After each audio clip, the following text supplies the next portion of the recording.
네, 시간이 되었으므로 목포 에스라 성경 공부를 윤인숙 목사님의 기도로 시작하겠습니다. 하나님 감사합니다. 우리 입에서 하나님이 아버지라는 것을 고백하기까지 하나님께서 베풀어 주신 은혜가 너무 많은 것을 깨달을 때 느끼게 됩니다. 아멘. 하나님, 우리가 철저한 죄인이라는 것을 깨달을 때에 하나님 아버지 도와주세요. 도움도 구할 수 있고 하나님과 동행하면서 평안을 얻을 수 있습니다. 하나님, 그래서 그 예수님을 보내주신 그 은혜에 우리가 빛의 자녀로 잘 살아가기를 원합니다.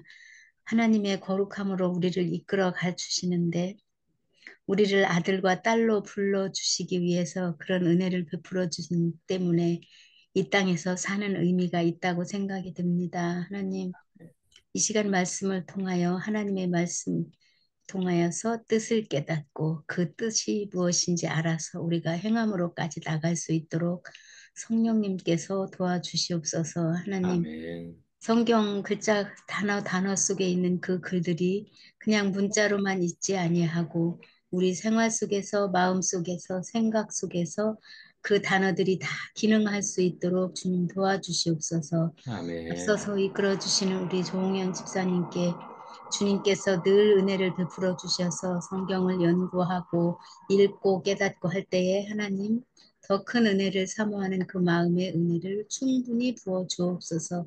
그래서 아버지 하나님 저희들도 그 은혜를 누리며 이 시간 하나님께 드리는 거룩한 시간이 되기를 원해서 이 시간이 하나님과 독대하는 골방이 되기를 원합니다. 이 시간에 아멘. 참석하지 않은 모든 식구들도 주님께서 동일한 은혜로 베풀어 주시고 어디에 있든지 사모함으로 있는 줄을 압니다. 하나님 건강을 지켜 주옵소서. 아멘. 감사드리며 예수님 이름으로 기도드립니다. 아멘. 아멘. 네, 네, 감사합니다. 자, 화면 공유하겠습니다. 네.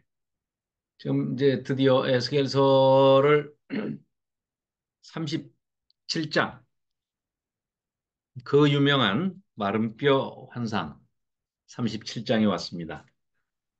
너무도 유명하죠. 그리고 그 유명한 데는 두 가지 이유가 있습니다. 첫째는 오역을 해가지고 지금까지 잘못 전달돼 있어서 가장 많은 오해를 불러일으키는 장이 37장이고요. 또 어, 기존의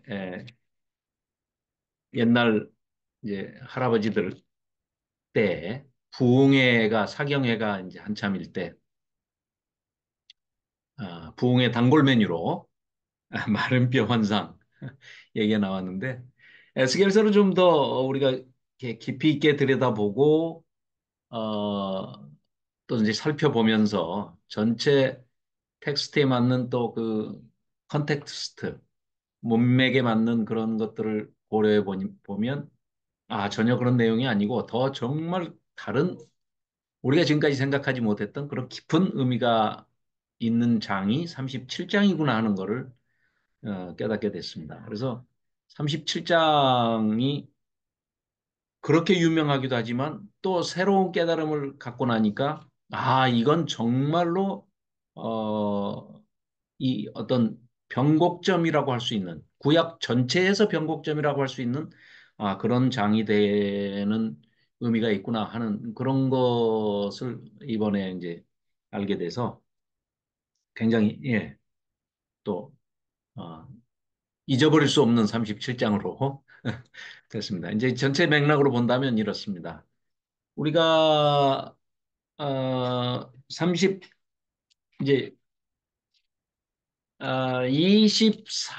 24장부터 그럼 좀 이제 잠깐 리뷰를 한번 좀 해볼까요? 네. 이게 제가 잠깐 리뷰를 해보자면 이렇습니다. 자, 이제 1장부터 3장까지가 우리 에스겔 선지자가 소명을 받는 장면이었고요.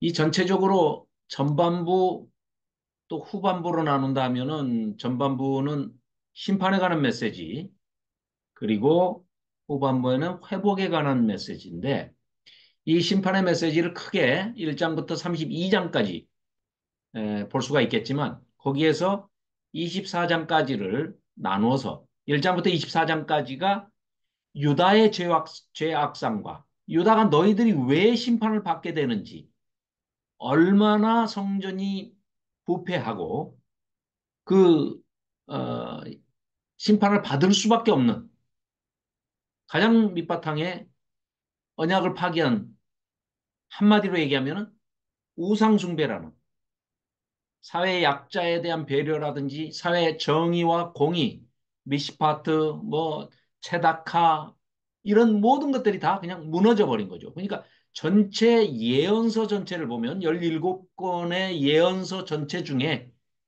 그 핵심 주제가 우리가 이제 또 한 타임에 선지서 12소 예언서 12소 선지서를 이게 한 권의 책으로 보는 그런 것을 지금 또 이제 시간을 갖겠지만 그 전체의 의미를 또 살펴볼 때도 전체적인 의미가 벌써 이 사회 정의, 공의가 깨지는 그런 직접적인 이유 때문에 거기에서 파생된 게 파생적으로 이제 드러난 게 우상숭배라는 것이죠. 우상숭배가 사실은 목적지가 아닙니다.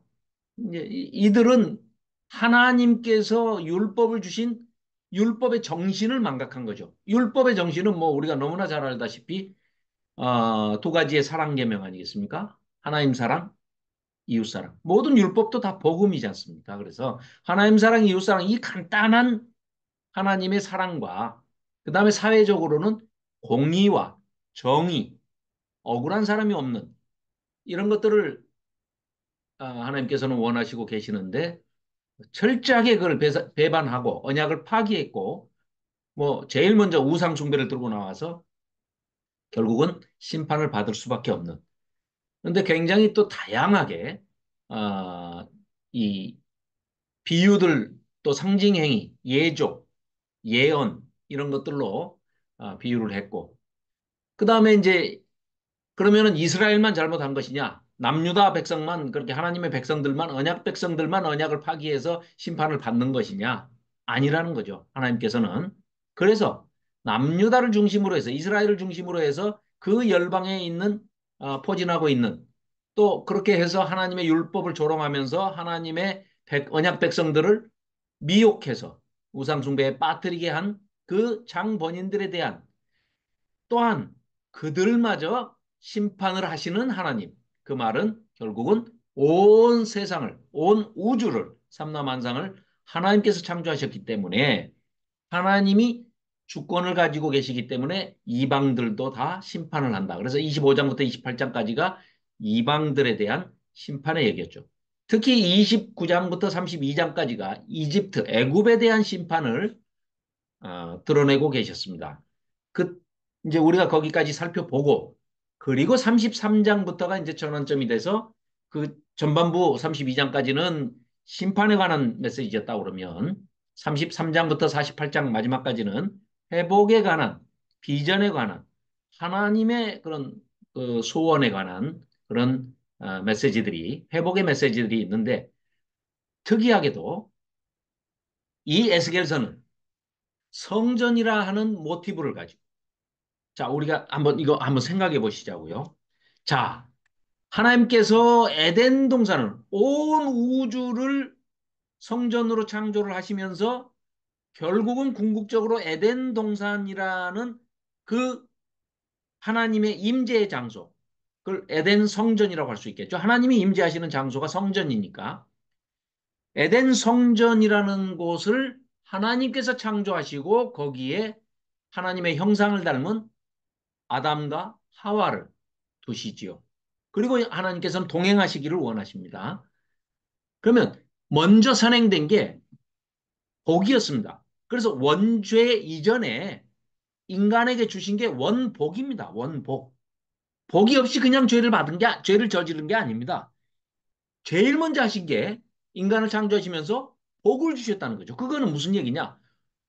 인간은 복에 의지하는 존재. 복이 있어야만 살아갈 수 있는 존재. 그것도 하나님이 주시는 복을 의지해야만 살아갈 수 있는 존재로 하나님께서 창조하셨다는 말씀이죠. 그렇기 때문에 원복이 있는데 그 복을 망각하고 죄를 지어서 원죄가 들어왔죠.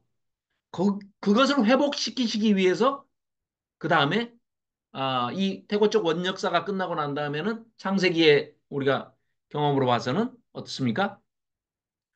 노아를 그 다음에 원복을 다 저버린 자들을 노아의 여덟 식구만 제외하고 나머지는 다 멸하시기로 결정을 하시는데 그 멸하시는 원인이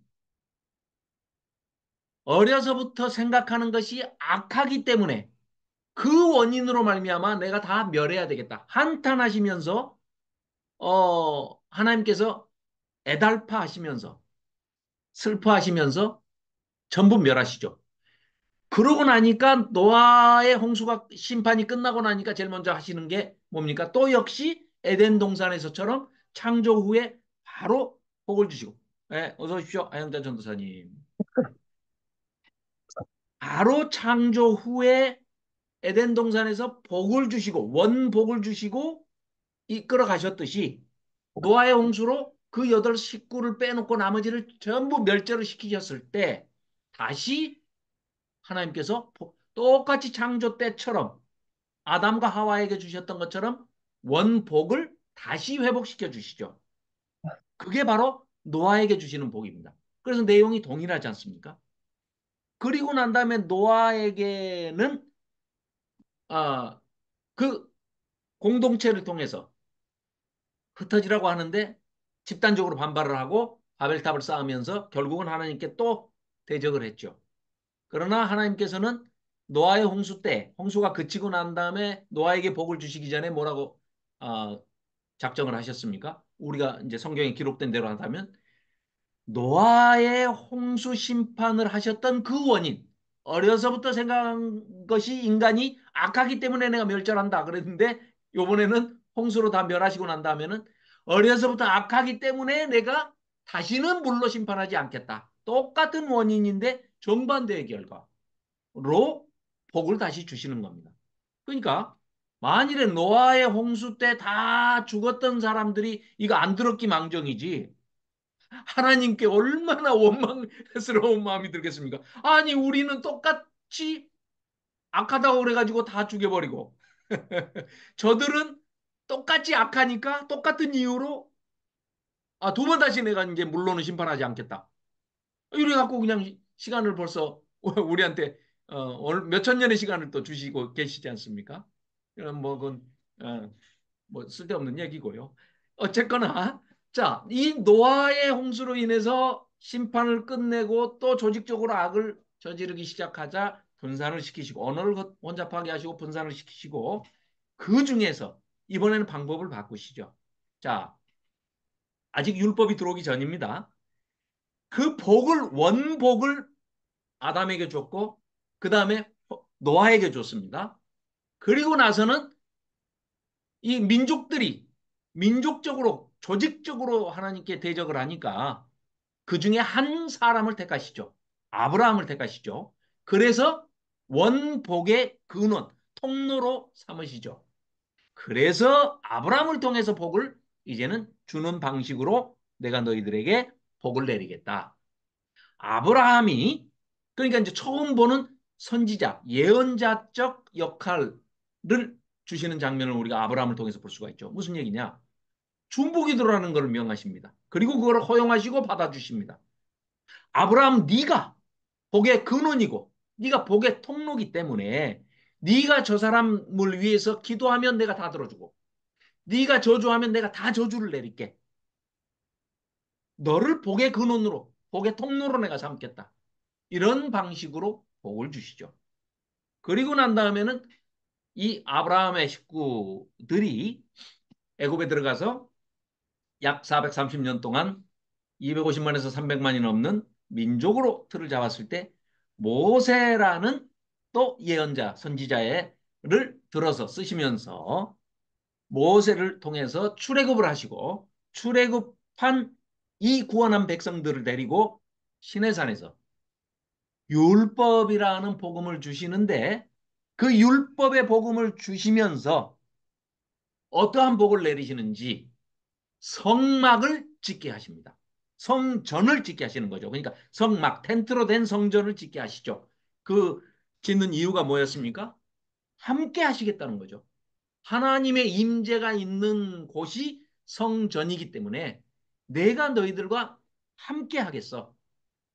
함께 계십니다.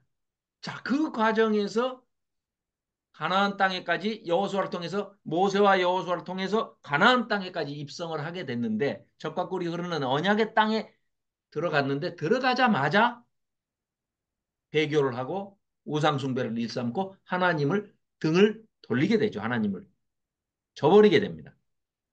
그랬을 때 하나님께서는 선지자들을 통해서 자, 그러니까 모세 오경, 토라라는 이 오경과 신약을 연결시켜주는 이 징검다리의 역할을 하는 것이 예언서입니다. 예언서 이 17권이 그래서 이 징검다리의 각각의 컬러와 각각의 그 형태가 다른 스타일이 다른 또 각각 다 다른 선지자들을 통해서 예언자들을 통해서 주시는데 지금 우리가 살펴보고 있는 이 에스겔은 성전이라는 모티브를 통해서 말씀을 하고 계십니다. 자, 그러면 너희들을 심판을 하기는 하는데 반드시 심판을 하시지만 포로기가 끝나면 내가 너희들을 다시 회복시켜서 이스라엘 땅으로 데려와 가지고 새로운 성전을 짓고 싶어. 이런 성전을 짓고 싶어. 그런데 우리가 쭉 40장부터 48장에 나오는 그 성전을 재건하는 것은 우리가 여러 가지로 살펴보아도 이렇게 지어라 하는 게 없습니다. 무슨 말씀이냐? 모세에게는 이런 성막을 지어라. 그러면 내가 그 성막에 너희와 함께 있다는 임재의 상징으로 낮에는 구름 기둥과 밤에는 불 기둥으로 너희들과 임마누엘 함께 하겠다. 하나님의 임재 함께 계시겠다고 여호와 삼막 말씀을 하시는데 이 에스겔한테는 이 성전의 그런 환상을 보여주시면서도 이렇게 지어라 하시질 않습니다. 그리고 그 규모도 사실은 40장부터 48장까지를 여러 차례 제가 정독을 해봤는데 지금 그 이스라엘의 현재 2000년 아니 2500년이 지난 지금도 거기에 이런 성전을 지을 수가 없습니다. 크기가 너무 크고요. 또 이거는 아무리 생각해도 문자주의적인 해석으로 문자 그대로 이루어진다라고 생각을 하면 그래서 어려워질 수밖에 없는 책이다. 그렇게 해석해서는 안 된다. 나중에 땅 분배하는 것도 보면은요, 좌로 되듯이 쭉쭉쭉쭉 일자로 이렇게 반듯하게 잘라서 균등 분배 그냥 해버리거든요. 근데 그게 사실은 균등하게 분배한다는 상징적인 얘기지. 땅을 사실은 그렇게 자르면은요, 어느 땅은 좋은 데에 있는 땅이 가고 어느 집안은 한 사람도 살 수 없는 땅을 가져갈 수도 있어요. 그러니까 그거는 공평을 이렇게 형상화해서 도형화해서 이렇게 말씀을 하시는 것이지 그 안에 담긴 메시지는 그런 내용이 아니다. 또 성전도 그러면은 저 후에 종말에 가서 이런 성전을 지어라? 아니요. 그렇게 볼 수가 없습니다. 왜냐? 예수님이 이미 오셨다가 지금 재림하시면 종말이 올 텐데 동물제사 얘기가 나오거든요. 43장에 가서 보면. 그러면 이거는 이렇게 해라라가 아니라 노 목사님께서도 그 점에 대해서 천년왕국론에서도 쓰셨고 종말론에서도 쓰셨고요. 또 요한계시록에서도 상세하게 적어 놓으셨지만 하나님의 소원, 이루어지지 않은 하나님의 소원. 이렇게 하고 싶은데 하는데 중요한 것은 우리가 이제 이따 살펴보겠습니다만 조건절이 붙어 있는데 그 조건을 이스라엘 백성들이 충족시키지 못했기 때문에 하나님은 간절히 원하시나 이거 보통 사람들이 생각할 때는 아니, 하나님이 계획하시고 못하실 일이 어딨냐, 전지전능하신데, 라고 생각하실지 모르겠지만, 아니, 소원하시기로야 하나님의 소원은 온 인류가 다 회개하고 하나님께로 돌아오면 얼마나 좋으시겠습니까? 그게 하나님의 소원일 수 있지만, 바램하고 현실적으로 이루어지는 내용에서는 그 간극이 크고 괴리가 크다. 그래서 그건 별개의 문제다. 하나님이 바라시기야 온 백성이 다 회개하고 돌아와서 통해 자복하고 하나님의 백성으로 언약 백성으로 돌아오기를 바라시죠. 이방인들까지 전부. 그러나 지금 하나님의 언약 백성인 이스라엘 백성 뭐 몇 프로나 하나님의 백성으로 돌아왔습니까? 뭐 거의 희박하죠, 지금은. 그렇기 때문에 자, 그런 내용들을 우리가 이제 좀 살펴보겠습니다. 그런 과정에서 오늘 지금 이 살펴보는 37장은 이전에 지금 36장 같은 경우에도 이게 이스라엘이 받을 복을 얘기하고 있는데 내용을 우리가 지난번에 살펴봤듯이 이건 천년왕국이 이게 가서야 뭐 어떻게 완전한 회복이 이루어지지 도저히 이루어지지 않을 그런 내용이었지 않습니까? 그 연장선상에서 37장을 본다 하면 37장도 지금까지는 많은 분들이 오해를 했던 이 37장이 이제는 어, 온전하게 조금 해석이 되지 않겠느냐 이렇게 보고 있습니다. 그래서 이 36장 지난번에 살펴봤던 것도 역시 천년왕국에 가서야 이루어질 그런 내용이고 거기에 연이어서 지금 37장에 그 유명한 마름뼈 환상이 나오는데 이 문제도 자 이스라엘 회복에 대해서 한번 먼저 짚고 넘어가야 할 내용을 앞에 화면처럼 자 구약의 예언자들이 많은 그 회복의 때 꼭 이 에스겔서만이 아니라도 반드시 또 이 심판의 메시지를 전하시면서 회복의 메시지도 항상 이렇게 주시지 않습니까? 소망의 메시지도. 그렇다 보면 그 당시로 우리가 1차 독자들, 1차 first audience들, 1차 청중들한테 초점을 맞춰가지고 그 시대 상황으로 역사적으로 들어가서 생각을 해본다면 그때 회복이라는 것은 지금 바벨론 포로기에 포로 잡혀가 있는 사람들이기 때문에 제일 첫째는 그때 1차 청중들이 독자들이 생각하는 유대인들이 생각할 때는 이 바벨론 포로에서 우리 고국으로 본토로 예루살렘이 있는 성전이 있는 이스라엘로 유다 땅으로 돌아가는 것, 포로 귀환하는 것이 1차 회복일 것이고요. 또 그런데 내용들을 쭉 읽어보면 전혀 그때 우리는 역사, 이제 이 지나간 역사니까 그때 이루어지지 않았던 내용들이 너무 많지 않습니까? 그래서 그 중에서는 일부는 이루어졌고 일부는 이루어지지 않고 지금까지도 2500년이 지난 지금까지도 이루어지지 않은 것도 있다. 이거 우리는 구분해서 이제 다 알 수가 있지 않습니까? 자, 두 번째. 그 후로 주전 168년에 마카비 혁명, 이제 하스모니아 왕조가 들어서고 유다 독립 전쟁이 일어나고 이 신구약 중간사에 이제 우리가 살펴볼 내용들인데요. 이때 역사적으로 일어나서 일부 이루어진 내용들이 또 여기 회복의 메시지에 다 들어있는 것을 볼 수가 있습니다. 그래서 그런 걸 또 살필 수가 있고요. 회복의 메시지의 그 스펙트럼이 크기와 넓이가 예수님이 오신다는 것까지 얘기하는 부분도 많이 있는 것을 우리가 살펴봤습니다. 그죠? 그래서 예수님 초림을 하나의 회복의 메시지로, 소망의 메시지로 던져주는 것이 예언서들이 많이 있었지 않습니까? 그래서 그런 것들을 우리가 살펴볼 수 있고, 또 예수님 오셔서 초림과 함께 공생의 사역, 3년 반의 공생의 사역을 통해서 또 성취하시고 이루신, 또 예수님의 입장에서는 초림하신 예수님께서는 십자가상에서 내가 다 이루었다. 테텔레스타이.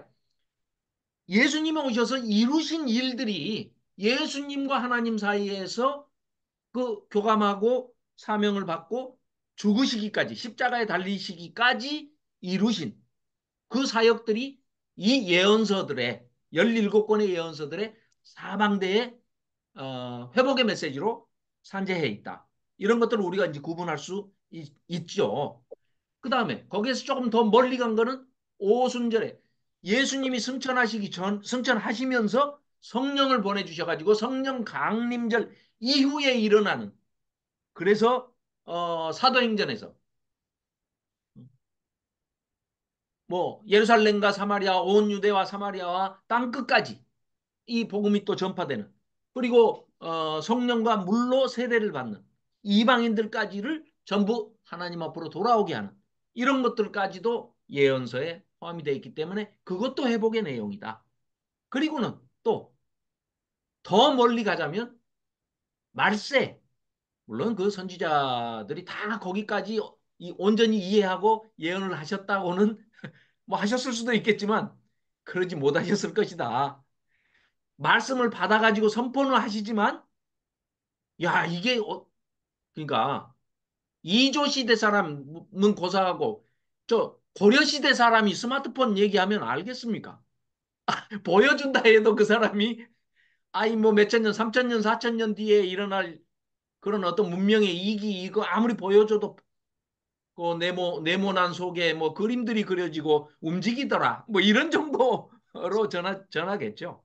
예, 그 이제 그런 맥락에서 우리가 이제 이해를 해야 되니까, 나중에는 요한계시록까지, 요한계시록에서 얘기하고 있는 예수님의 재림 때에 일어날 상황, 그 다음에 심판의 메시지, 진노의 대접이, 일곱 대접이 쏟아지는 그런 메시지까지도 내다볼 수가 있고, 그 과정에서 예수님이 재림하셔가지고 일어나는 일 중에 아주 큰 사건이 천년왕국 아니겠습니까?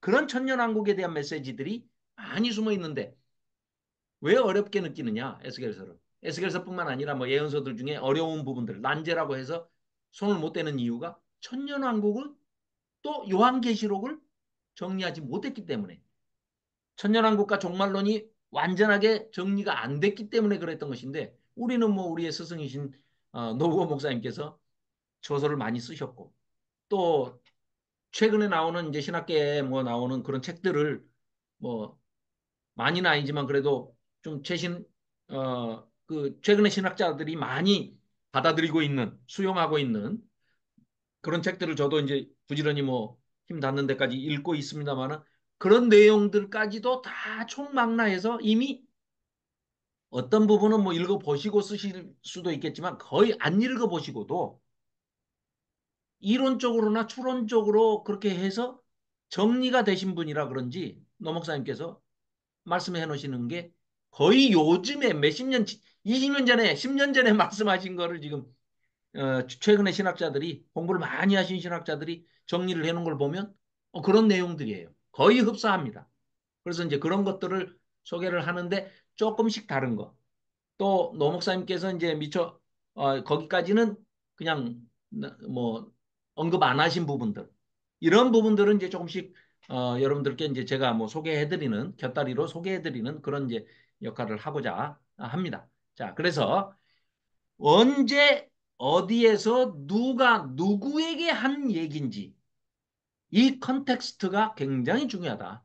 그래야만 우리가 이스라엘, 혈통적인 열두 지파의 이스라엘과 하나님의 언약 백성들과 영적인 이스라엘이라고 하는 지금 우리 교회, 하나님의 성전이라고 일컬음 받는 이 교회가 구분이 돼서 적용을 할 수가 있다. 이런 얘기죠. 예언서들을 어, 이제 좀 기피하는 현상이 어려운 이유는 둘째 치고라도 우선 읽으면 기분이 나빠요. 너희 나쁜 놈들, 너희들은 혼나야 마땅해. 너 이랬지 않냐 저랬지 않냐 하면은, 아, 2500년 전 사람들이 그랬나 하다가 잠깐 뭐 오래 생각할 필요도 없습니다. 아, 내 얘기구나. 기분이 나빠요. 아, 지금 내가 야단 맞고 있는 것 같아. 어쩜 나하고 똑같았지? 뭐 이런 생각밖에 안 듭니다. 뭐 조금 공동체를 얘기하면, 아, 어쩜 한국의 현대교회를 이렇게 들여다보았었나? 뭐 벗어날 수가 없어요. 그렇기 때문에 그래서 이제 하는데, 이 마른 뼈 환상도 뭐 이제 좀 서론이 길었습니다만은, 마른 뼈 환상도 이런 맥락에서 보고 싶습니다. 읽기 전에 이런 맥락에서 봤으면 좋겠어요. 이 마른 뼈 환상에 대한 것은 뭐 물론 하나님께서 이 선지자를 통해서 다 설명은 비유적인 것은 다 설명을 했습니다. 자, 마른 뼈는 다 이스라엘이고 너희들에게 내가 생기를 불어넣어가지고 다 죽은 것 같은 너희들을 새로 살려가지고 내가 이렇게 회복시킬 거야. 그러니까 뭐 이거를 이제 뭐 멋대로 해석해가지고 1948년에 저 지금 현재 이스라엘 땅에 그 팔레스타인 땅에 가나안 땅에 그 48년에 건국된 이스라엘이 이 환상이 이루어진 것이다. 성취된 것이다. 말도 안 되는 얘기입니다. 말도 안 되는 얘기. 거기 지금 살고 있는 이스라엘 백성들은요. 열두 지파하고 아무 상관이 없는 백인들입니다. 백인들. 백인들이에요. 이 지금 성경이 말하고 있는 열두 지파는요. 하나님의 언약 백성은요. 이스라엘 백성, 유다 백성은요. 셈족입니다. 동양인입니다. 동양인. 그러니까 전혀 아니라는 거 뭐 다 아시겠지만 전혀 아니라는 그 말씀과 함께 그렇다면 이게 뭐냐? 이게 이제 최근에 이제 공부를 하면서 본 건데 하나님께서 환상, 이상, 비전 하나님 편에서 하는 단어 히브리어 단어하고요. 그거는 마르해, 마르아, 마르해, 마르에 이런 단어를 씁니다. 그러니까 전부 그게 라아 동사입니다. 라아, 보다, 보다. 이 보다에서 파생된 메르해, 마르해, 마르아 이게 전부 하나님 편에서의 이상입니다. 환상입니다. 인간이 보는 환상과 이상은 하존이라고 합니다. 전혀 다른 단어를 쓰고 있다는 것을 이게 눈여겨봐야 됩니다. 그게 무슨 얘기냐? 하나님께서 보실 때 너희들은 다 죽은 뼈다구들이야. 하나님께서 보실 때 뼈다구라는 겁니다. 그러니까 지금 이 37장의 이것도 창세기 2장에서 자, 우리 본문 한번 들어가 볼까요? 37장 본문 들어가서 보면은요. 루아흐 창세기 2장에서 생령이 되었다 할 때 루아흐 영이라는 단어, 하나님의 영, 영이라는 단어를 쓰고 있지 않습니까?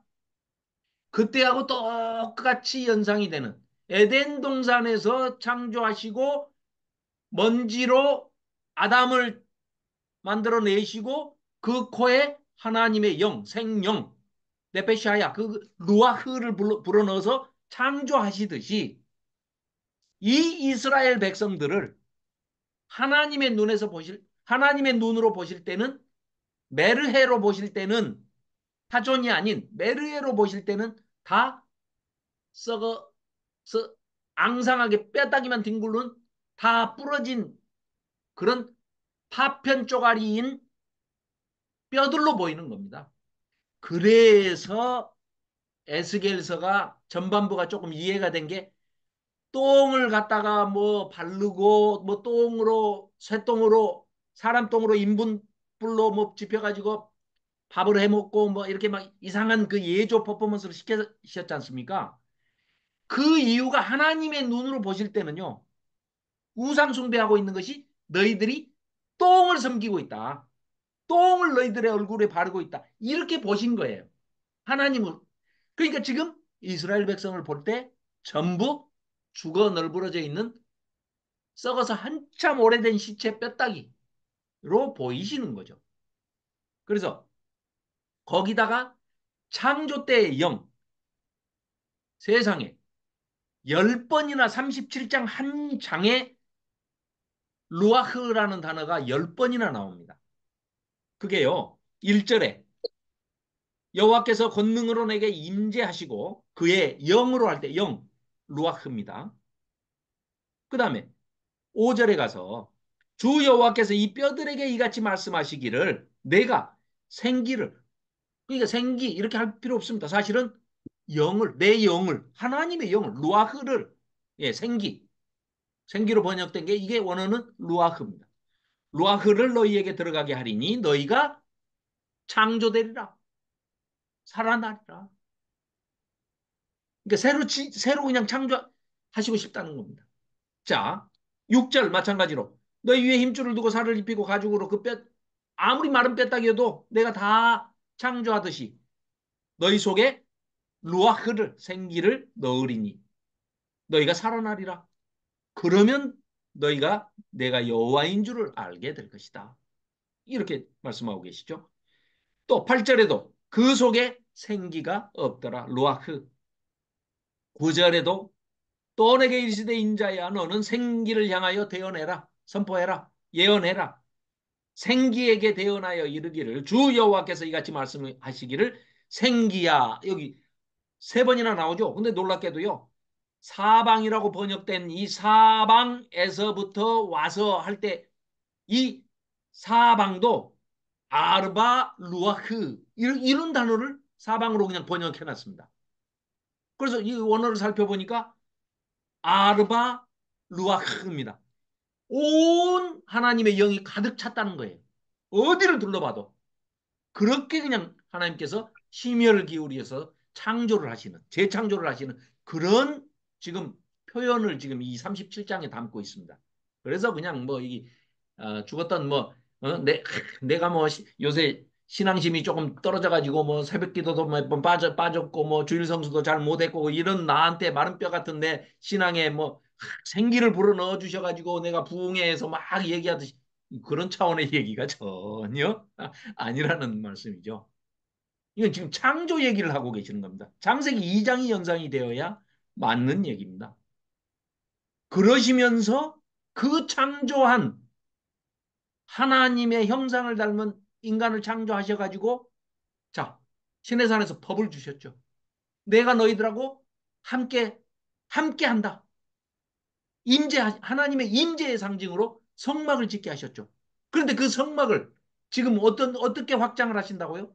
새로운 성전으로 그냥 내가 실은 너희들하고 이런 성전에서 너희들하고 함께 하고 싶어 하고 보여주시는 게 이 이후에 전개되는 40장에서 48장에 보여주는 새 성전의 모습입니다. 그러니까 이거는 종말에 이루어질 성전도 사실은 아닙니다.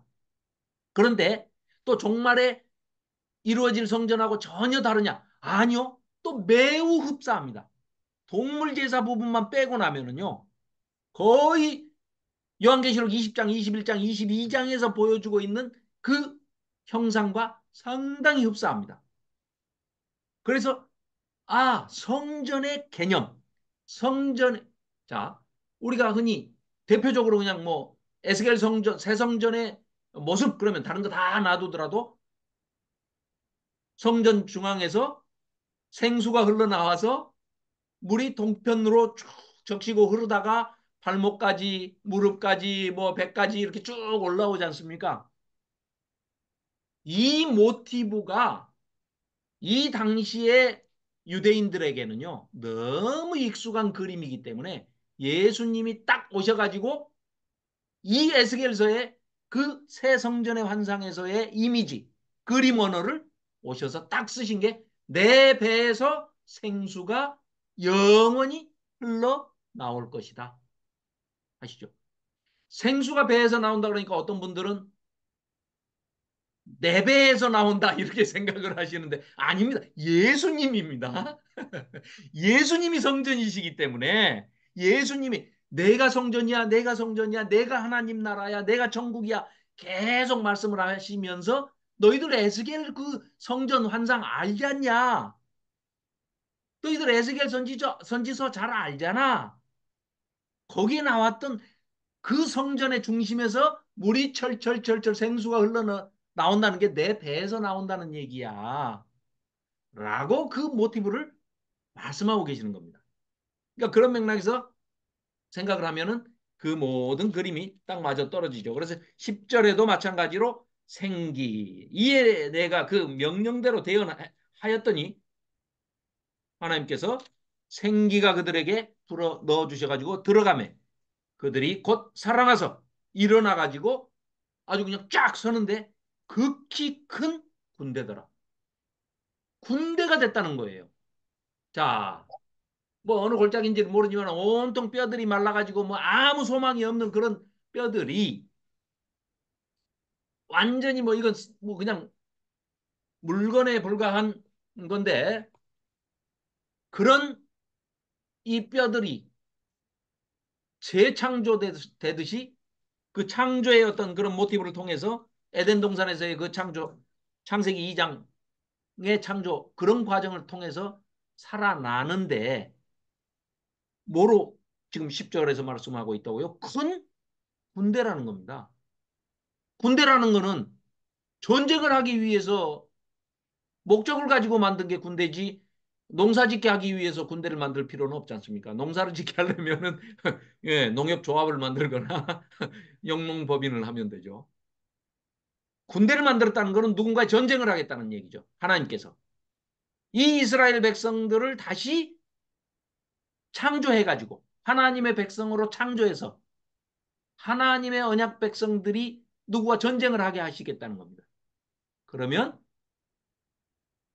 영적으로는 영적으로는 마귀, 사탄, 또 그와 그에 따르는 추종자들, 그들과의 전쟁이 표현이 되는데 그게 38장, 39장이 그 전쟁의 대상들입니다.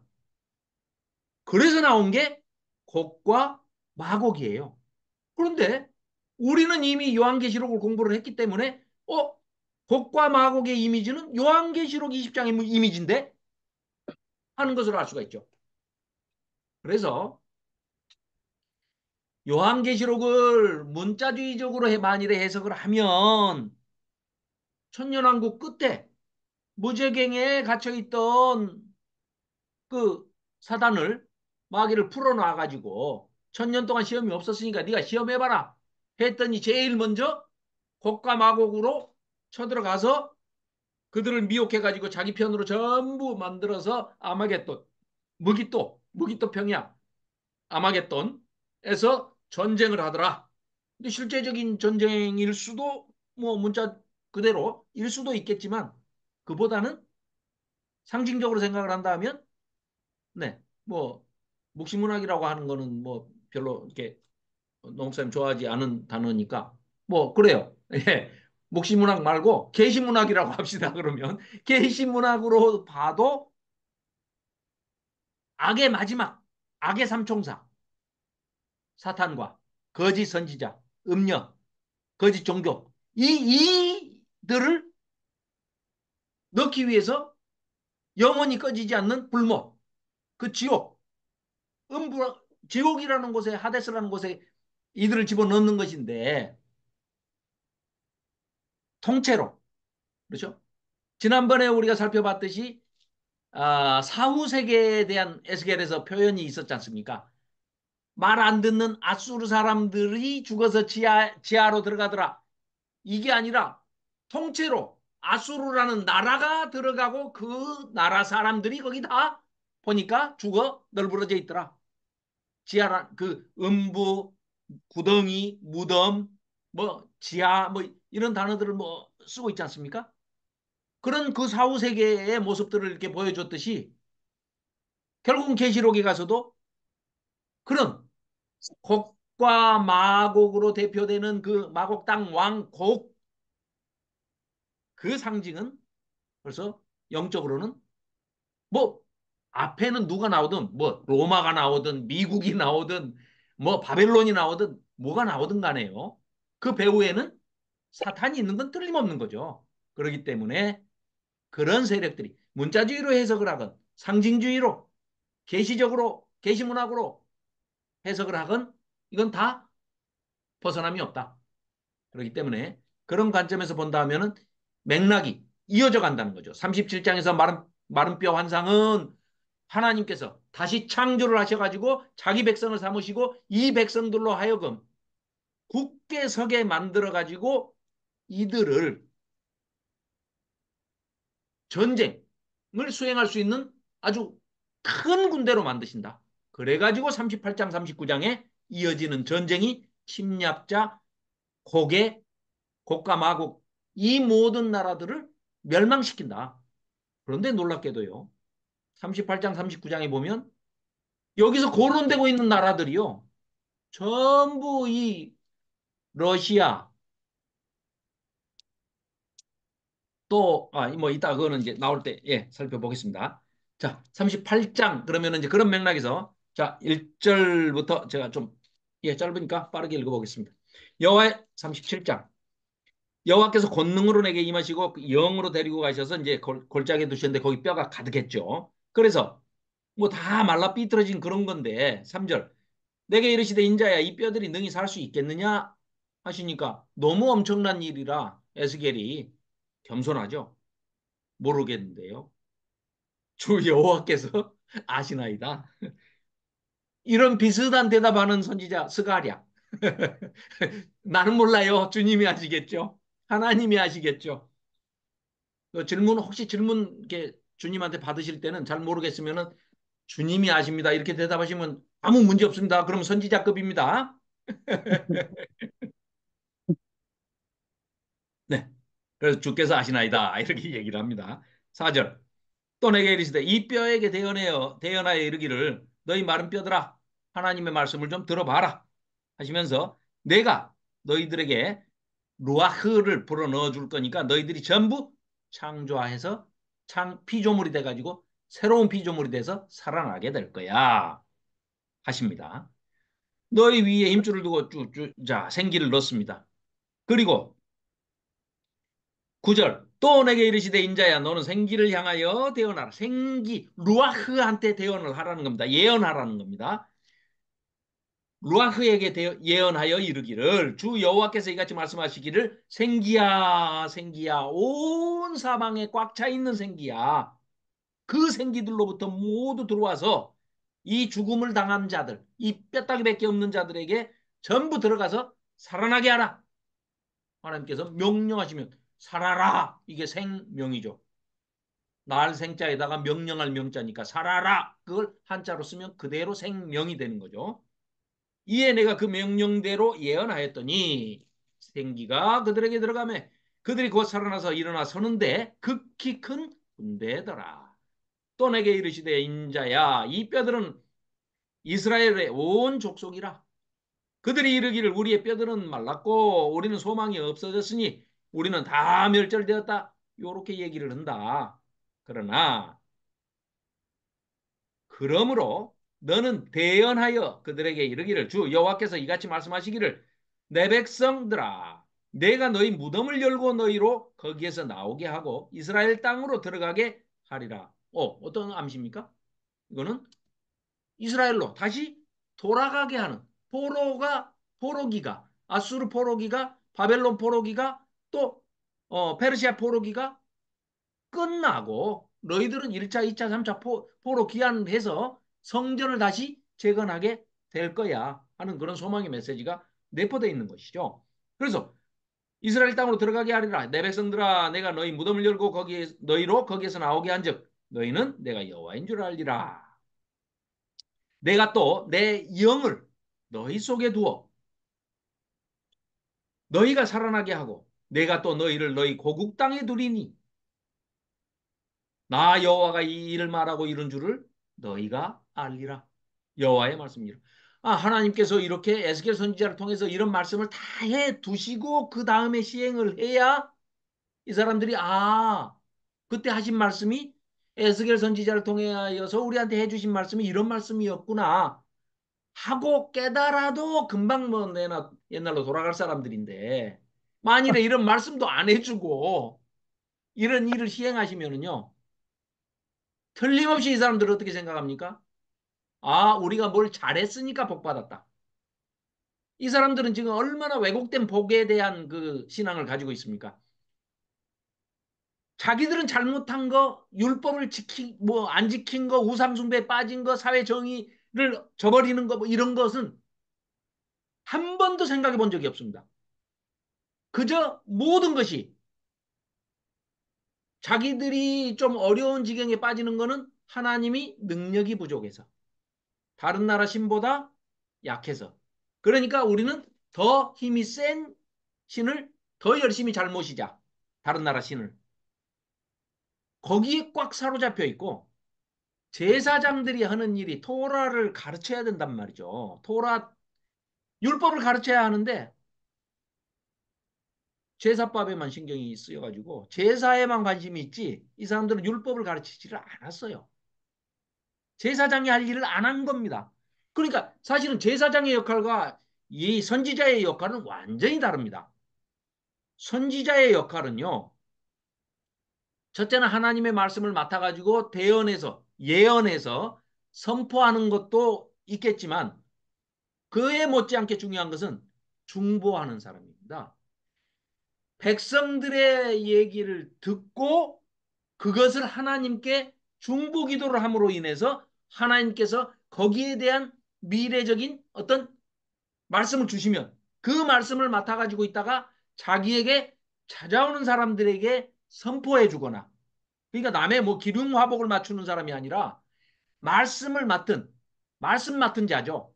그러니까 예언이라는 게 미리 예자도 쓰지만은 맡을 예자. 우리가 예금한다, 정기 예금한다 할 때 맡길 예자, 맡을 예자를 쓰지 않습니까? 한자가 좀 다릅니다, 모양이. 그래서 하나님의 말씀을 맡아가지고 있다가 선포하고 또 백성들의 얘기를 하나님께 중보해서, 그러니까 선지자의 사명을 타고났다고 스스로가 그 사명을 자각하시거나 인식을 하시는 분들은요, 기도를 끊이지 않고 하셔야 됩니다. 누구를 위해서요?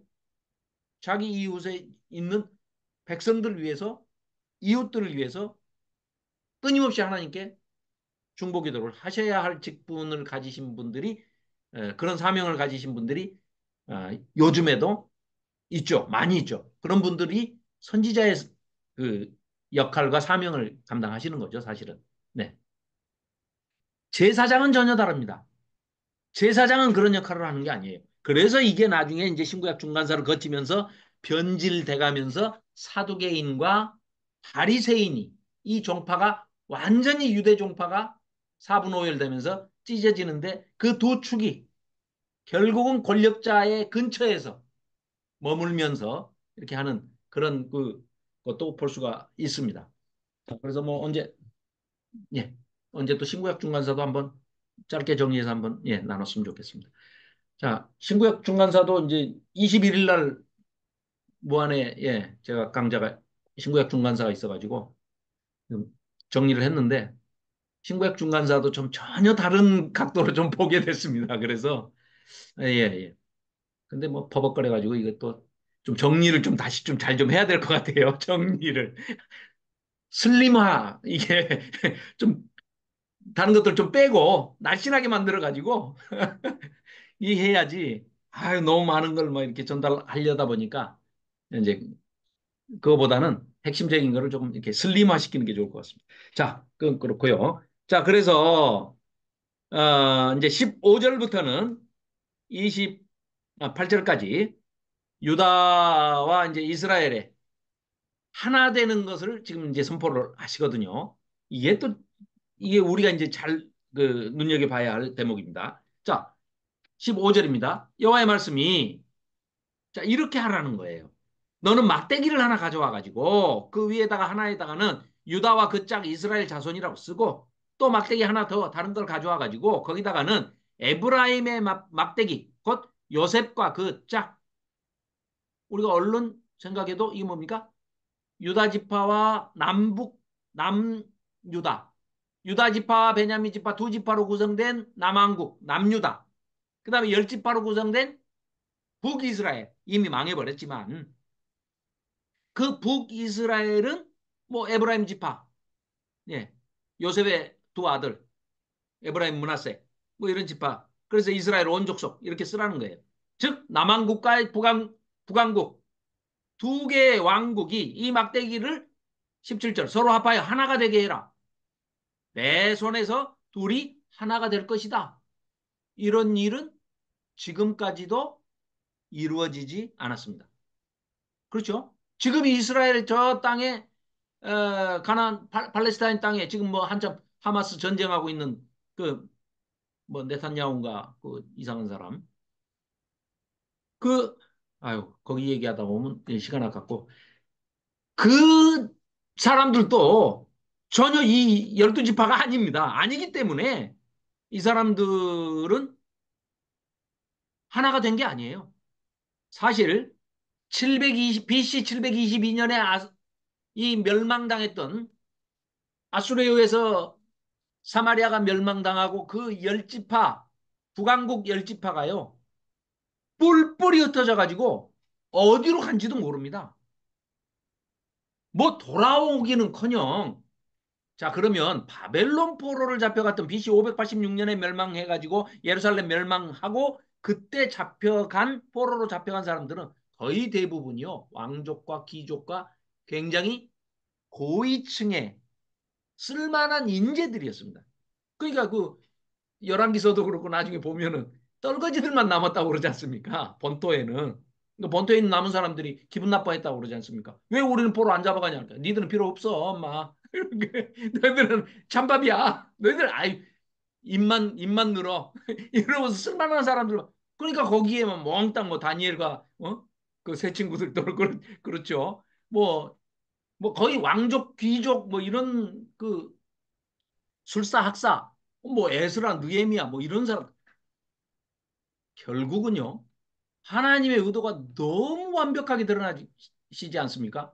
포로 잡혀가게 해서 하신 일 중에 제일 큰 일은 정신 차리게 한 게 아니라 우상숭배 끊었다 이게 아니라요. 성경을 정리하게 거기서 만들어 가지고 세상에 70년도 뭐 채 안 되는 시간에 약 50년 뭐 길어야 70년 이 기간 동안에 완전히 성경을 이제는 동물 제사로 종교를 삼는 게 아니고 율법과 하나님의 말씀과 모든 시가서, 지혜문서, 또 성문서, 예언서 이런 것들을 에스라, 느헤미야를 통해서 또 학사들을 통해서 그 수많은 학사들을 통해서 성경을 다 정리하고 편집하고 집대성하고 전부 확립을 해가지고 완전히 말씀 종교로 딱 무장을 해가지고 포로 귀환에서 돌아오지 않습니까? 이거는 뭐 아주 어마어마한 사건이죠. 그러니까 하나님께서 지켜 보호해 주시려고 예루살렘을 버리시고 내가 너희들과 함께 있다. 어디에? 너희들 그발 강가에 있어? 바벨론 포로 잡혀와 있어? 거기 내가 함께 있다. 보여주시지 않습니까? 그죠? 그러니까 사자굴에도 같이 들어가시고 불문불 속에도 같이 들어가 주시고 나 여기 있다. 나 여기 있다. 그렇게 해서 성경을 완전히 구약을 다 정리를 그때 거의 다 정리를 하게 되죠. 네네. 그런 어마어마한 일이 있었는데 지금 이런 일들은 전혀 이루어지지 지금 여기 에스겔서 37장 후반부에 나와 있는 얘기는 전혀 이루어지지 않은 얘기입니다. 그러니까 이것도 결국은 하나님의 소망이시죠.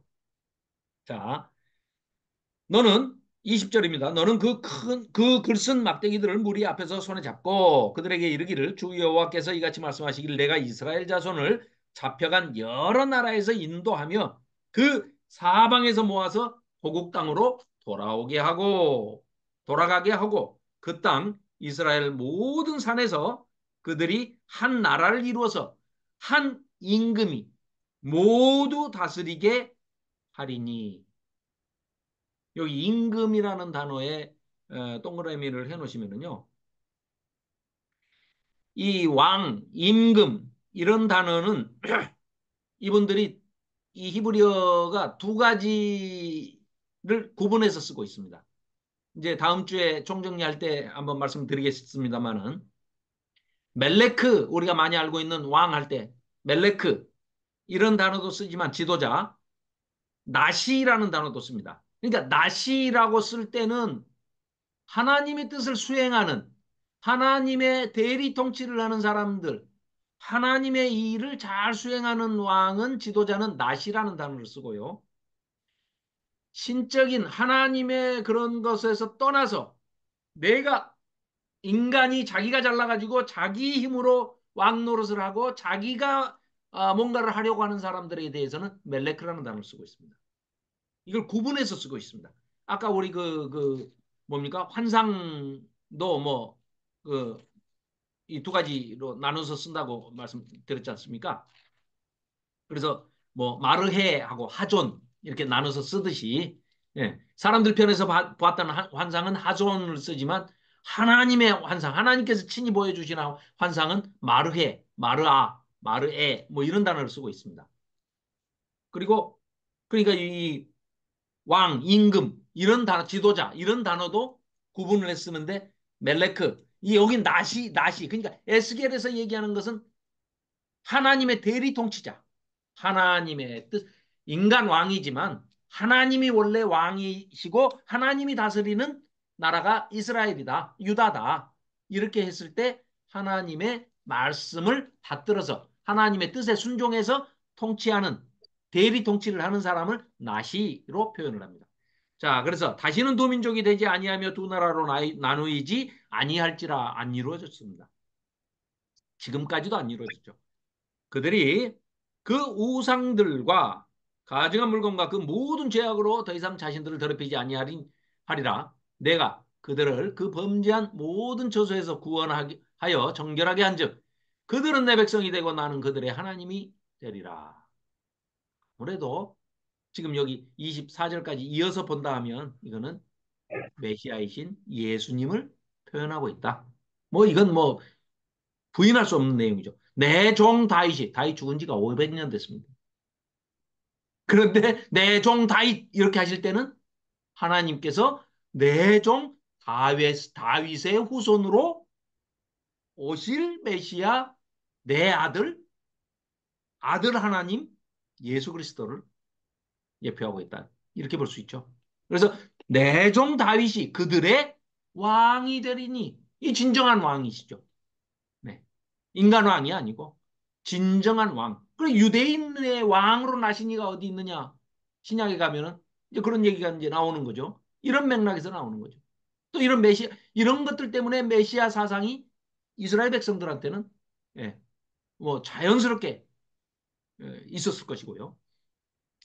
그들의 왕이 되리니 그들 모두에게 한 목자가 있을 것이라. 목자 마찬가지입니다. 네, 예수님이죠. 그들이 내 규례를 준수하고 내 율례를 지켜 행하며 내가 내 종 야곱에게 준 땅, 곧 그 조상들이 거주하던 땅에 가나안 땅에 그들이 거주하되 그들과 그들의 자자 손손이 영원히 거기에 거주할 것이요.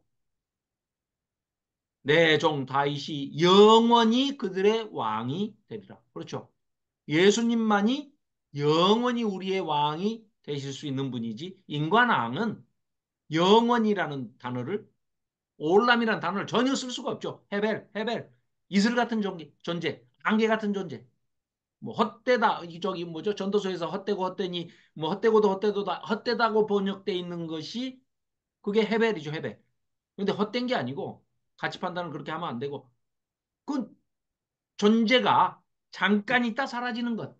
그렇다고 해서 뭐 전혀 가치 없는 것은 아니죠. 헛된 것은 아니죠. 그런데 예수님은 영원히 우리의 왕으로 계실 분. 그런 유대인의 왕으로 또 우리의 왕으로 이방인이지만 우리의 왕으로 오신 예수님을 그 시대 사람들은 어떻게 했습니까? 영접 안 하고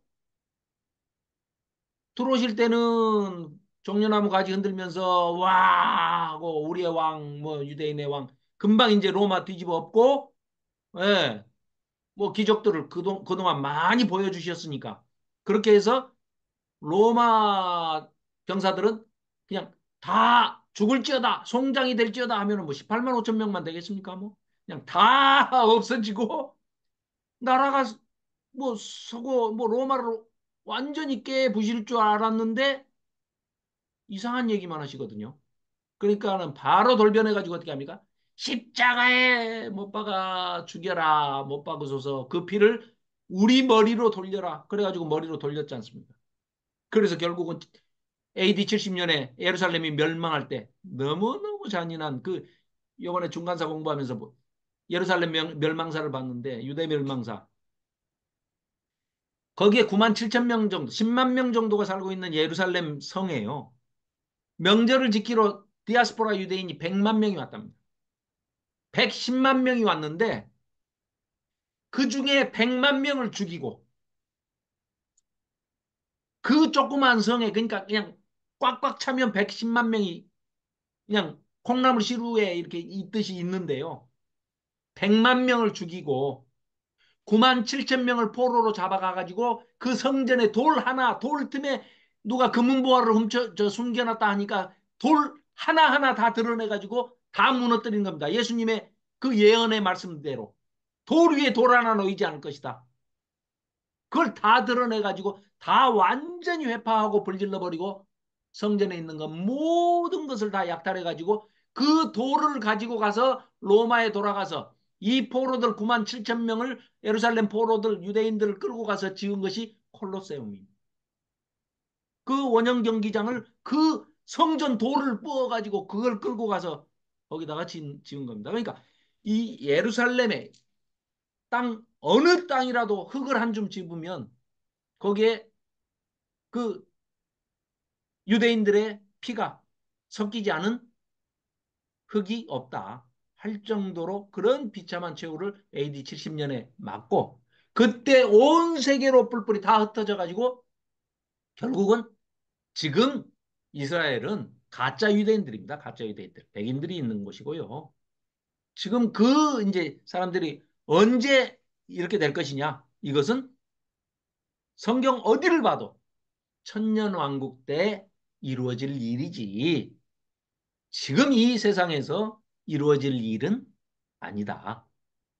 그런 맥락에서 이제 이 38장, 39장도 같은 맥락에서 우리가 살펴본다 하면 자, 우선은 네, 26절 내가 그들과 화평의 언약을 맺어 세워서 영원한 언약이 되게 하고 또 그들을 견고하고 번성하게 하며 내 성소를 그 가운데 세워서 여기 그 견고하게 세워서 이게 나탄이라는 단어인데요. 이게 이것도 이제 그 에덴 동산을 심다. 에덴 동산을 심다라고 이렇게 해놓으셨는데 이 여기 지금 같은 단어를 쓰고 있습니다. 나탄이라는 같은 단어를 쓰고 있는데요. 그러니까 지금 하나님의 성소가 영원히 그들 가운데 있게끔 이렇게 하시겠다라는 이 보십시오. 27절, 28절을 별표해 놓으시면 좋겠습니다. 26절에서 내 성소를 그 가운데 세워서 영원히 이르게 하리니 어떤 방식으로요? 내 처소가 그러니까 하나님이 임재하시는 공간이 그들 가운데 즉 이스라엘 백성들 가운데 있을 것이며 나는 그들의 하나님이 되고 그들은 내 백성이 될 거야. 이게 바로 하나님의 임재 가운데 거하는 하나님의 성전이고 하나님의 나라죠. 내 성소가 영원토록 그들 가운데 있으리니. 자, 이건 언제 이루어집니까? 천국사적 종말에 가서 요한계시록 22장에 나오는 21장, 22장에서 성취되는 새하늘과 새 땅. 거기에는 새 예루살렘 성은 있는데 성전은 없더라. 이렇게 돼 있지 않습니까? 그럼 성전이 없다. 그 얘기는 뭡니까? 지금 27절, 28절에서 우리가 살펴보고 있는 이 내용. 하나님이 친히, 예수님이 친히, 성령님이 친히 우리하고 우리 거하는 데에다가 장막을 치신답니다. 우리 있는 곳에다가 텐트를 치신답니다. 그게 성전이랍니다. 그러니까 새 예루살렘 성에는 하늘에서 내려오는 거기에는 성전이 없답니다. 그 말하고 딱 맞아 떨어지는 겁니다. 이게 지금 에스겔서 이거 37장 27절 28절이 그 말씀하고 요한계시록 맨 마지막에 묘사되어 있는 새 하늘과 새 땅, 새 예루살렘 성과 딱 맞아 떨어지는 이미지라는 것이죠. 네, 그렇습니다. 그리고 단어도 예, 미시칸, 미크다시 똑같은 단어들을 쓰고 있습니다. 장막을 치다. 또 더 거슬러 가면은 에덴 성전도 에덴 동산도 성전이었다. 하나님의 임재가 있는 곳이기 때문에 하나님께서 함께 하시는 곳이기 때문에 에덴도 성전이다 할 때 성전을 심다, 나탄 여기 쓰고 있는 단어들이 창세기 1장 2장에서도 같이 쓰고 있고 요한계시록 21장 22장에서도 같이 쓰고 있어요. 그 말씀은 뭐겠습니까? 성경의 처음부터 끝까지가 이 에스겔서가 중간에 딱 들어가 가지고 이 에스겔서에서 양쪽에 지금 다 구약의 시작인 책과 창세기 그것도 창조의 첫머리에서 사용하는 단어들과 이때는 뭐 전혀 쓰여지지도 않은 요한계시록 AD 90년 이후에 쓰여진 요한계시록에서 사용할 그런 헬라어 단어지만 1대1로 대응하는 상응하는 동의어의 히브리어를 쓰고 있는데 똑같은 이미지로 쓰고 있다는 것입니다. 놀라운 책이죠. 그러니까 음, 예수님께서도 이 에스겔서를 많이 인용하시고 또 예수님께서도 이 그림 언어, 이 당시에 이제 글을 모르는 유대인들이 훨씬 더 많았지 않습니까? 그렇기 때문에 이런 그림 언어들 아주 강렬하게 어떤 그 에스겔의 퍼포먼스, 행동, 예조, 뭐 이상한 뭐 기행 같은 것들 이런 것들은 강하게 머릿속에 남아 있고 구전돼서 내려왔을 텐데 그냥 예수님께서 그 한 말씀 탁 던지면은 그 그림 언어가 탁탁 떠오를 수 있도록 예, 이렇게 하는데 놀랍게도 요한 사도가 삼층천에 올라가서 보고 내려와서 기록한 종국사적 종말에 우리가 가야 할 그 하나님 나라 천국 마지막에 우리가 거할 곳이 지금 이런 에스겔이 보여주는 환상과도 거의 흡사하게 마저 떨어지고 있습니다. 그러니까 40장에서 48장 이제 이거는 전체는 우리가 그냥 다 이제 다음 주에 전체 읽지는 않겠습니다. 그러나 이제 중요한 대목만 이렇게 PPT를 보면서 이제 하겠는데 그 이미지는 계시록하고 비교해 보면 너무 흡사하게 돼 있습니다. 그래서 그런 것들은 동물 제사 부분은 이제 또 우리가 그뭐 이제 그런 것들 때문에 어려워하는데 사실은 그거는 동물 제사를 고집한다는 거는 예수님의 초림 자체를 부인하는 거기 때문에 그건 있을 수가 없는 얘기입니다. 그래서 그 대목은 노 목사님의 그 해석을 저는 전적으로 따릅니다. 이루어지지 않은 하나님의 매력에 하나님의 비전, 하나님의 소망, 하나님의 소원 그 조건절이 충족이 안 됐기 때문에 이루어지지 못했다. 예, 그렇게 보는 게 가장 합리적인 추론 같습니다. 자, 그렇게 해서 38장은요. 앞에 이제 화면 잠깐 보시면은요. 이거는 이제 환상. 뭐 마른 뼈 환상. 네, 이것도 뭐 마찬가지고. 또 땅의 재건과 땅의 분배. 40장에서 48장 이것도 보면은 이제 아주 뭐 자를 대고 뭐 선을 긋듯이 이렇게 쭉 균등하게 이제 땅을 분배를 하는데요. 거기에는 이제 어, 거기에 담겨 있는 정신과 어떤 그런 내용, 뜻이, 의미가 중요한 것이지, 거기에는 이제 전체를 다 따져보면은, 이제 뭐 40장부터 48장은 다음 주에 총정리하면서 좀 설명을 드리겠습니다. 자, 그리고 이제 38장, 39장은, 이 지구상에서 있을 마지막 전쟁, 아마겟돈 전쟁인데, 이 아마겟돈 전쟁이 결국은 천년왕국. 천년왕국이라는 것은 예수님이 재림을 하셔야 이루어지는 천년왕국이고, 사건이. 그 천년왕국 끝이 곡과 마곡 전쟁이라고 아마겟돈 전쟁이라고 계시록에 명시가 돼 있기 때문에 그게 문자적으로 이루어지든 아니면 상징적으로 이루어지든 어떠한 경우에도 상관없이 이 안에 담겨 있는 내용 자체가 영적인 전쟁이든 실제 전쟁이든 그런데 실제 전쟁이라고 문자주의로 해석을 할 만도 해요. 왜냐하면 나라 이름들이요. 자, 여기 한번 보시기 바랍니다. 이렇습니다. 자, 여기가 지금 이스라엘이 위치하고 있는 지금의 이스라엘이 위치하고 있는 여기를 이제 아마겟돈 전쟁이 마지막에 지구 종국사적 종말에 이곳에서 전쟁이 일어나는데 이때 동원하는 나라들을 38장과 39장에 쭉 정리를 해놨는데요. 뭐라고 돼 있느냐? 보십시오. 아, 여기 이제 여기 보시면 어, 우선 여기부터 고멜이라고 돼 있죠. 이 고멜은 38장 6절 고멜과 그 모든 때와 북쪽 끝에 도갈마족 속가 이 고멜도 이제 그 사람 이름인데 이 고멜에서 게르만족이 나옵니다. 그래 게르만족 그러면은 이 독일과 폴란드 이쪽 오스트리아 이쪽 일대가 전부 게르만족들이죠.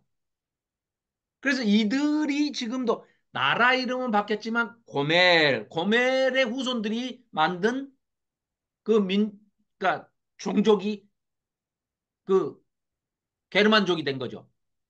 그리고 로스가 나오죠.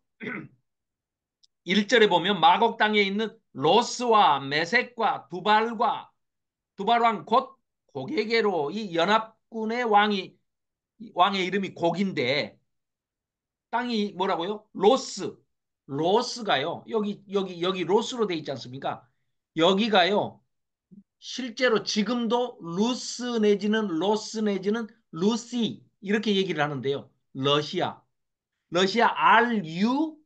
RUSSIA 이렇게 쓰지 않습니까? 이하는 땅이고.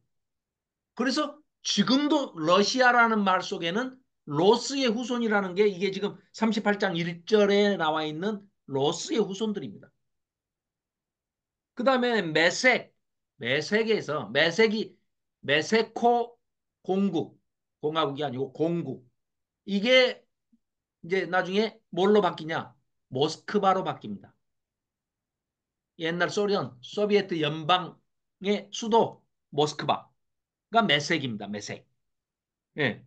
그리고 예, 예. 예, 이 우크라이나 근방 이 우크라이나 근방 쪽에 이제 그 옛날에 스키티아족들 수구디아인과 뭐 이렇게 성경에는 돼 있지만 그 스키티아족들 그래서 러시아, 우크라이나, 모스크바, 또 그루지아 이런 땅들이 전부 연합해서 그게 바로 지금 이 성경에 지금 38장 1절 2절에 나와 있는 그 연합군의 왕이 마곡 땅의 왕이 곡이다. 이렇게 표현하고 있는 겁니다. 그런데 지금 사실 거의 또 그런 나라들이 지금 전쟁 중이거나 러시아 근방에 있는 그런 나라들입니다. 그러니까 지금 이락 이제 이쪽 사우디아라비아, 예멘, 오만, 이라크 이런 쪽도 역시 뭐 중동의 화약고들 역할을 하고 있지만 또 그 바로 위쪽에 있는 북쪽에 있는 오랑캐 하면은 여기 지금 이 많은 나라들 그리고 리비아 붓이라고 하는 나라가 이제 리비아가 된 거죠. 현대 리비아죠. 성경에 구스한 게 이제 이디오피아, 지금의 이디오피아죠. 또 이런 나라가 한때 잘 나가다가 공산주의를 받아들였습니다. 이디오피아 같은데. 그래 지질이 못 사는 나라로. 아 옛날에 우리나라에 뭐 그 6.25 때 참전용사까지 파병하고 이랬던 나라들이 지금 완전히 끼니 걱정을 하고 마실 물도 없는 나라가 돼가지고 그러니까 이런 나라들이 된 거예요. 그런데 성경에는 지금 2500년 전에 기록된 이 에스겔서를 보면 그 지금의 나라들, 그 나라들을 이룬 민족들, 그 민족의 조상들의 이름으로 그대로 돼 있습니다. 그러니까 문자주의로 실제로 이 역사의 연장선상에서 그런 일이 벌어질지 그건 모릅니다. 미래의 일이기 때문에 우리가 단정적으로 말씀드릴 수는 없죠. 그래서 그런 가능성도 있는 것이지 나하고 생각이 다르다고 해가지고 야 성경을 문자 그대로 보냐 뭐 그러면 천동설이 맞냐 지동설이 맞냐 뭐 이러면서 그럼 인류 역사가 뭐 6천 년이냐 6일 만에 창조하셨냐 뭐 이래 싸울 필요 없습니다. 뭐 알지도 못하면서 미래의 일을 우리가 어떻게 알겠습니까? 이게 문자 그대로 될지 역사의 연장선상에서 이루어지는 일인지 아니면 그야말로 요한계시록에 나와 있는 천년왕국 끝에 또 천년왕국도 문자적으로 그대로 일어날 일인지 아니면은 상징주의나 또 뭐 계시문학, 묵시문학적으로 이렇게 그런 표현인지 또 사탄과 마귀의 그 추종자들 이런 세력들을 상징해서 그들을 다 멸하신다는 하나님의 그런 뜻인지 이거는 우리가 가능성을 열어놓고 그러니까 그건 정말로 모르는 부분이니까요. 그걸 단정적으로 아니야 그런 일은 없어 있어 이거는 아무도 얘기할 수가 없습니다. 그러니까 그냥 그렇게만 생각을 하셔도 충분히 자 그러면 38장은 이제 9장 뭐 그런 내용입니다. 자 3절 이르기를 주 여호와께서 이같이 말씀하시기를 로스와 메섹과 두발왕 고가 내가 너를 대적하여 또 이런 자 8절 여러 날 후 곧 말년에 이거는 이제 마지막 때 그렇죠. 이거는 예수님이 재림을 하시고 난 다음에 이루어져야 할 일들이기 때문에 그렇죠? 말년에 이렇게 표현을 하고 있고요. 자, 16절도 마찬가지죠. 구름이 땅을 덮은 같이 내 백성 이스라엘을 치러 오리라. 고가 끝날에 끝날은 마지막 날을 얘기하고 있는 거죠. 내가 너를 이끌어다가 내 땅을 치게 하리니 이는 내가 너로 말미암아 이방 사람의 눈앞에서 내 거룩함을 나타내어 그들이 다 나를 알게 하려 함이라.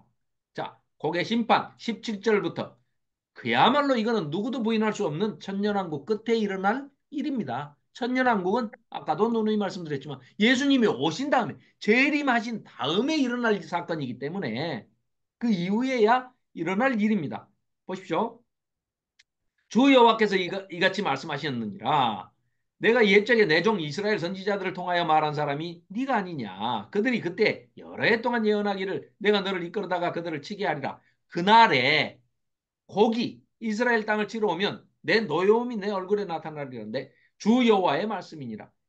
이때부터 큰 지진 19절 보십시오. 그날에 큰 지진이 이스라엘 땅에 일어나서 바다의 고기들과 공중의 새들과 들의 짐승들과 땅에 기는 모든 벌레와 지면에 있는 모든 사람이 내 앞에서 떨 것이며 모든 산이 무너지며 절벽이 떨어지며 모든 성벽이 땅에 무너지리라. 이런 사건이 우리가 요한계시록을 공부했으니까 알겠지만 여섯 번째 인 떨어질 때, 일곱 번째 대접이 쏟아지고 일곱 개의 대접이 쏟아질 때 이런 아주 그냥 이 대재앙 환란 그렇죠? 일곱 대접의 환란 이럴 때 일어날 일들이라는 거죠. 그러면 큰 지진이 19절에 나오죠. 21절에 칼 전쟁을 얘기하고 있는 거죠. 22절에 큰 전염병과 피로 그를 심판하며 쏟아지는 폭우와 큰 우박덩이와 불과 유황으로 마지막 날에 있을 일들입니다. 그렇죠? 요한계시록의 그림으로 다 나와 있던 그런 재앙들이죠. 네. 이같이 내가 여러 나라의 눈에 내 위대함과 내 거룩함을 나타내어 나를 알게 하리니 내가 여호와인 줄을 그들이 알리라. 자, 39장도 역시 마찬가지입니다. 이걸 병행해서 볼 때 우리가 요한계시록 20장과도 병행해서 이제 좀 봐야 하겠고요. 39장은 21절부터는 이스라엘의 회복에 관한 메시지가 나오고 있습니다. 자, 39장 21절부터 29절까지가 하나님과 이스라엘의 관계가 회복되는 그런 메시지인데요. 지난주에 말씀드린 것 같아요. 25절 그러므로 주 여호와께서 이같이 말씀하셨느니라. 내가 이제 내 거룩한 이름을 위하여 하나님의 이름을 위하여 일하신다는 거예요. 하나님은 그렇게 말씀하시면 은혜는 누가 받습니까? 우리 사람이 받는 겁니다. 사람은 반대죠. 내가 하나님의 영광을 위해요. 그러면 자기 영광을 위해서 나 좀 알아줘 하면서 반짝반짝하고 싶어 한다. 하나님은 내가 내 이름을 위하여 라고 말씀하시지만 은혜는 전부 사람이 받게 조처를 하시면서 내가 너희들이 이뻐서 하는 건 아니야 하시면서도 네 하나님의 이름을 위하여 우리에게 은혜를 베풀어 차고 흘러 넘치게끔 해주시죠.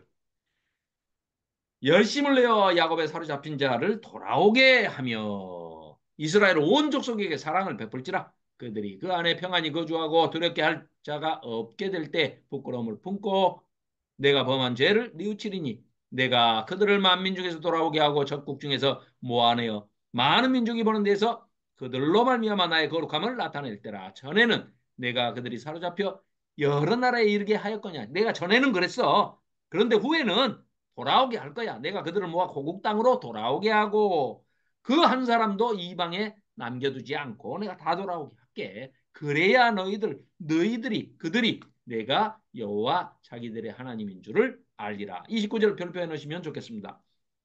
내가 다시는 내 얼굴을 그들에게 가리지 아니하리니 이는 내가 내 영을 이스라엘 족속에게 루아흐를 다 부어서 새로 창조했다 하는 말씀을 선포하고 계십니다. 주 여호와의 말씀이니라. 오늘은 여기까지 하고요. 조금 늦었습니다. 조금 늦었지만, 이제, 다음 주에 40장부터 48장까지를 PPT 한 두세 장으로 이제 압축해 놓은 게 있으니까요. 그림하고 같이 해서 이제 보시고, 전체, 에스겔서 전체를 장별로 한 절씩 정리를 해가면서 좀 설명을 드리고 그리고 이제 요즘 신학자들이 이제 얘기하고 있는 그런 에스겔서를 이제 그런 각도로 한 6가지 관점으로 나눠가지고 살펴보도록 하겠습니다. 뭐 조금 조금 늦게 끝나도 너그러운 마음으로 용서해 주시고 자, 그러면은, 네, 하영자 전도사님께, 네, 기도 부탁드리고 마치도록 하겠습니다. 생수의 근원 되신 하나님 아버지 감사합니다. 아멘, 진리의 성령으로 저희들과 늘 동행하여 주시고 바른 길로 주님 나라 이르는 그날까지 인도하여 주심을 감사합니다. 아멘, 오늘도 기자님 많은 수고로 인하여 저희들에게 다시 한번 새겨들을 수 있도록 인쳐주시고 또한 어두운 세상에 살 때에 저희가 빛의 자녀로 하나님의 편지의 역할을 잘 할 수 있도록 도와주실 것을 믿으며 감사의 기도를 드립니다. 아멘, 하나님 오늘도 피곤치 않도록 아침에 일어날 때는 건강한 몸으로 기쁨으로 일어나 하루를 또한 하나님의 편지로서 잘 살아낼 수 있는 우리들이 될 수 있도록 도와주실 것을 바라오며 다음 주에 만날 때에도 우리가 편지의 역할로서 기쁨으로 만나는 저희들 되도록 지켜 주옵소서. 아멘, 감사하며 예수 그리스도의 이름으로 기도드립니다. 아멘. 아멘. 감사합니다. 이민구 음. 목사님, 감사합니다. 네, 감사합니다. 네, 감사합니다. 이번에 삼청 가시나요, 이민구 목사님?